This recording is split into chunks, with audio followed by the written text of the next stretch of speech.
9. Am I gonna make him an offer he can't refuse? Although the novel-turned movie, The Godfather, is fictitious, it definitely captures much of the Mafia's modus operandi.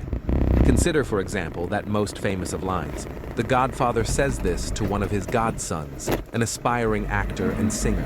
After being turned down by a studio director for a role that he desperately wanted, the godson had turned to his godfather for aid.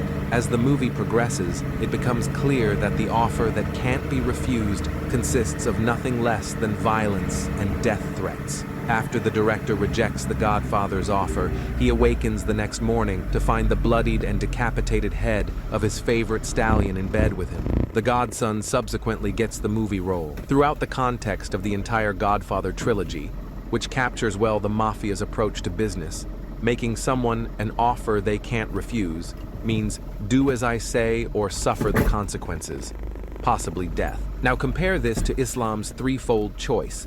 On Muhammad's orders, whenever Muslims conquer a territory in the name of Islam, its non-Muslim inhabitants are given three choices. 1. Convert to Islam, join the family. 2. Keep your religious identity, but pay jizya and live as an outsider. Or 3. War to the death. Throughout history, converting to Islam has been an offer that countless non-Muslims could not refuse. In fact, this offer is responsible for transforming much of the Middle East and North Africa, which was Christian majority in the 7th century when the jihad burst forth from Arabia into what is today called the Muslim world. And this offer is still alive and well today. For example, several older and disabled Christians who were not able to join the exodus out of Islamic State controlled territories opted to convert to Islam rather than die. Like the Mafia then, Islam's offer to conquered non-Muslims outsiders is basically join our family, help us and we will help you, refuse and we will hurt you. 10. The protection racket.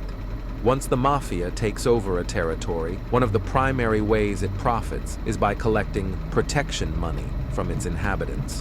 While the protection racket has several aspects, one in particular is very akin to an Islamic practice, coercing people in the Mafia's territory to pay money for protection, ostensibly against outside elements.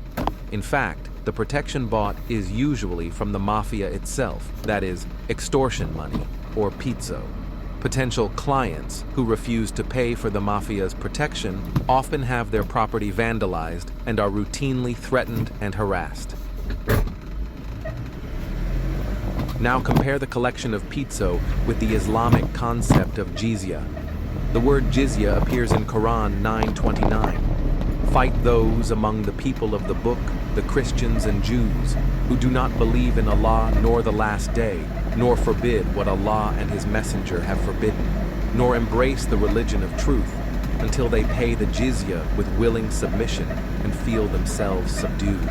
In the Hadith, the Messenger of Allah, Muhammad, in our analogy, the underboss, regularly calls on Muslims to demand jizya from non-Muslims.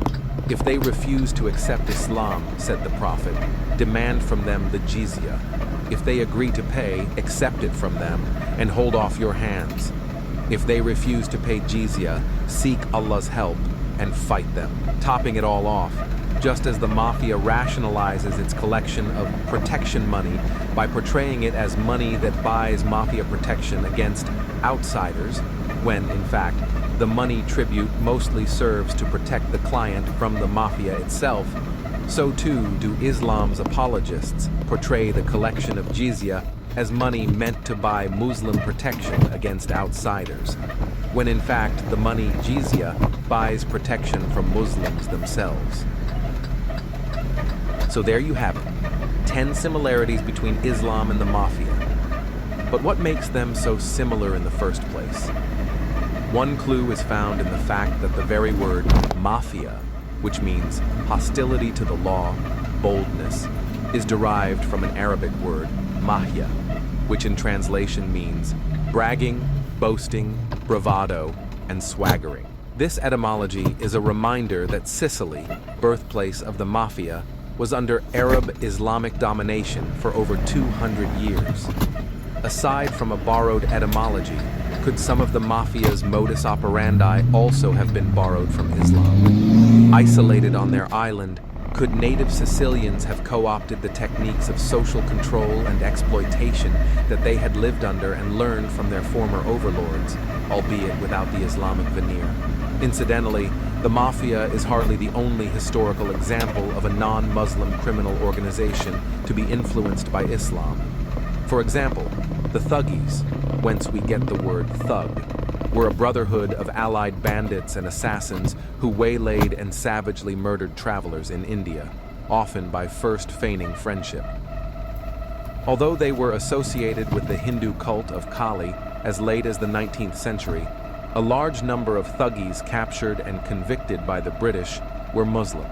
The thuggish similarities are clear, along with assassinating his opponents, including, as seen, through treachery. Muhammad also personally engaged in banditry, ransacking the caravans of enemy tribes.